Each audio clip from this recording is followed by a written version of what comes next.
do you have to like be very careful when you eat after the competition, or to rehydrate or something after the competition, or do you just eat whatever you want? Or You're going to be, if you are like in a level of like you have like, I don't know, like 6 or 7% of body fat, which is really low, it translates to like 2, 3 or 4 kilos on your like body. yeah. So you're really fragile, and if you are really water depleted, you really need to start like zipping water, only like few zips like in an hour, and then you can like really slowly add it.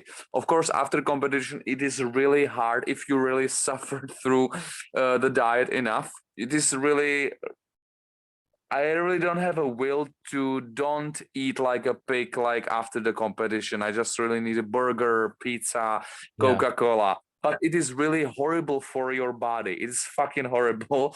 Yeah. If you just continue with it like for example 1 week or 2 week, even 3 weeks, you just eat shit and you don't care, you feel like shit. You're just really so sleepy all the time because of the carbs, and your hormones are all over the place. And the diet part and like the bodybuilding prep is for me like not so hard as the period after the competition, because it really tests you, because I'm just a guy who really like sweets and like burgers, pizzas, and if you really just you're dieted down to an extreme level of conditioning, then it is really difficult for me to just because your goal is over, you finished, all right, and you now you say to yourself, okay, so you suffered enough, you liked it, so just have something to eat. And it's like a drug for me, then the sugar. I just need to eat and eat and eat and eat.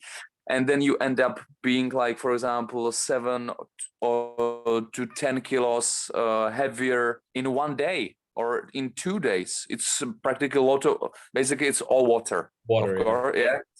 So, but your like your legs are puffy, you can't even like properly walk You because feel like shit, you feel fat and stuff because you were in such good shape right before. yeah.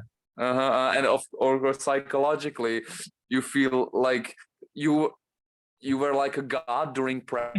I mean, I like a like an ancient god with that body of yours, and suddenly in 1 day you look like pig, and you think that, oh my god, it was just because of the competition, and you questioning yourself, it is only because of your competition, or do you want to look like shit like this, like in 1 day, if it is a good sport even for you, so you're questioning if it is even a good sport. But like after last competition, like in autumn, I really tend to hold myself, and I don't eat as much, and it was really great because I was like ripped all the time, but I had like maybe 10% of body fat, and I really felt the best in my life. Really, I think in my case, like 10 to 11% of body fat to be like at 78 kilos, I really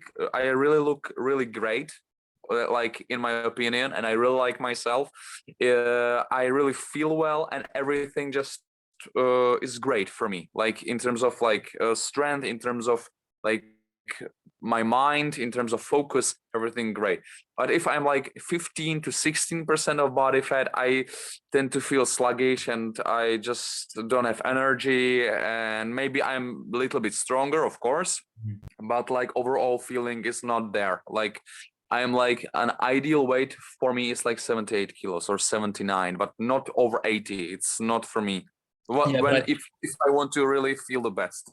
but I think, like you said, when the body fat percentage goes to those single digits, your hormones are just not there. So all the hormones that you need to just feel good through the day, it's just not there. All the steroid hormones can't be formed. You know, your cholesterol's missing, and that's a problem. Yeah. So I think, but man, bodybuilding is crazy because the psychological aspect of it, right? That's why I really, bodybuilding, I think, is the actual process of bodybuilding I find really interesting, but the whole psychology behind the competition I find a little bit like, it's crazy because you have to be in your peak physical condition in terms of, you have to go through hell, right? to get to your peak physical condition, and then someone judges your aesthetics. It's very subjective, the judging. And then also after the competition, because once you reach that peak, and you can only feel like shit afterwards, so you're setting yourself up to feel like shit, and then and your body is also at the weakest at that time, so it's very difficult to and we've talked about this as well, like how that crash after the competition and all that.